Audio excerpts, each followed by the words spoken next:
أم خلقوا من غير شيء أم هم الخالقون أم خلقوا السماوات والأرض بل لا يوقنون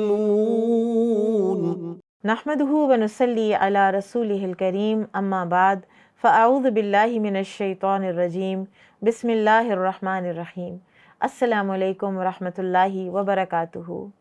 اے از فار اللہ ناٹ ایتھیزم پروگرام میں آج ہم ایتھیسٹ کے دوسرے اعتراض پر بات کریں گے، اور وہ یہ ہے کہ مذہب پرستی سے شر پھیلتا ہے، اس لیے ہمیں کسی مذہب کی ضرورت نہیں، اور یہ ایک مسکنسیپشن ہے جو کہ پھیلا دی گئی ہے، جو کہ بہت سے ویسٹڈ انٹرسٹ اور بہت سے ایجنڈا کو سامنے رکھتے ہوئے باقاعدہ اس کا پرچار کیا گیا ہے۔ الہادی تحریک کے آغاز میں ان کا نظریہ صرف یہ تھا، ہر ایک کے پاس اپنا نظریہ انتخاب کرنے کی آزادی ہونی چاہیے، مگر نیو ایتھیزم، جدید الہاد کسی مذہب کو بھی برداشت نہیں کرتا۔ پہلے یہ تھا کہ آپ چاہیں تو مذہبی ہو جائیں اور چاہیں تو ایتھیسٹ ہو جائیں، لیکن اب ایک جنگ کسی کیفیت طاری کر دی گئی ہے، اور خاص طور پر جیسا پہلے بھی یہ بات کی گئی تھی کہ اسلام کے اگینسٹ ہر چیز کو لا کر کھڑا کیا گیا ہے۔ بہرحال ان کا یہ کہنا ہے کہ دنیا میں آج تک جو بھی تباہی یا شر پھیلا ہے وہ مذہب کی بنیاد پر پھیلا ہے۔ اب ہم اس اعتراض کے جواب کو دیکھ لیتے ہیں کہ تاریخ سے یہ ثابت ہے کہ دنیا میں تمام خیر کی بنیاد دین ہی بنا ہے۔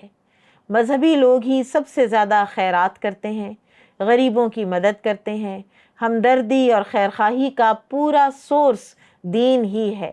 آپ اسلام کی تعلیمات اٹھا کر دیکھیں یا ان الہامی ادیان کی تعلیمات اٹھا کر دیکھیں جن میں تحریف کر دی گئی ہے، اس کے باوجود بھی خیر اور بھلائی کی تعلیم انہی ادیان کے اندر موجود ہے جن میں خدا کا تصور موجود ہے۔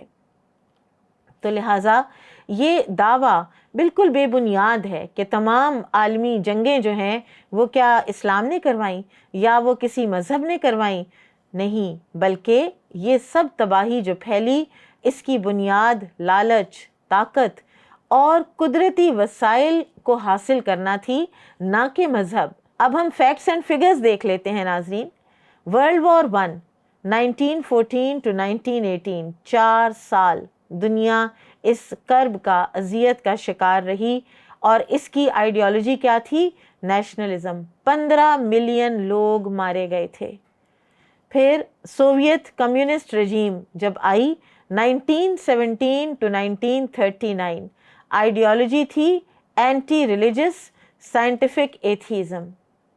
62 million people killed. 1939 to 1945 world war 2، ideology fascism, 60 to 80 million killed. پھر یورپین کولونیلزم میں 50 ملین کلڈ، 50 ملین لوگ جو ہیں وہ مارے گئے۔ پھر جدید الہاد کا مزید کہنا یہ ہے کہ موجودہ دور میں مذہب پرستی میں کمی کی وجہ سے معاشرہ خوشحال ہوا ہے، اور ان کا یہ نظریہ دراصل صورتحال کے بالکل برعکس ہے۔ ہو سکتا ہے کہ انہوں نے یہ دیکھا ہو کہ کچھ امیر لوگ پہلے سے بھی زیادہ امیر ہو گئے۔ امیر کا امیر تر ہونا غریب کے غریب تر ہونے کی بھی نشانی ہوتا ہے۔ اسی معاشرے میں غریب غریب تر ہو رہا ہوتا ہے، اور یہی ہوتا ہے جب کیپٹلسٹک انٹرسٹ بیسڈ اکانومیز کو فروغ دیا جاتا ہے، اور کیپٹلزم بھی انہی کا بنایا ہوا اور انہی کا دیا ہوا ایک ایسا اکنامک سسٹم ہے کہ جو اسلام کے اکنامک سسٹم کے بالکل سامنے آ کے تن کے کھڑا ہوا ہے۔ اسلام کا economic system circulation of wealth میں بلیو کرتا ہے، اور سرکولیشن آف ویلتھ کو انشور کرتا ہے زکوٰۃ اور انٹرسٹ بیسڈ کسی بھی ٹرانزیکشن کو ختم کر کے، اور لوگوں کو ہر طرح کی سپلائی اینڈ ڈیمانڈ، ان کی ساری چینز کو فلرش کرواتا ہے، اور ہر کسی کو اپرچونٹی ملتی ہے کہ وہ اپنا کوئی نہ کوئی کاروبار کر سکے۔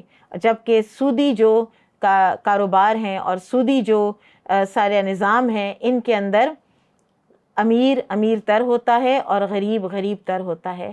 تو یہ تھے دوسرے اعتراض کے جوابات کہ مذہب شر کی بنیاد نہیں ہے بلکہ مذہب تو ہر خیر کی بنیاد ہے۔ انشاءاللہ دوبارہ ملیں گے۔ سبحانک اللہم و بحمدک، اشہد ان لا الہ الا انت، استغفرک و اتوب الیک۔ السلام علیکم ورحمۃ اللہ وبرکاتہ۔ أم خلقوا من غير شيء أم هم الخالقون أم خلقوا السماوات والأرض بل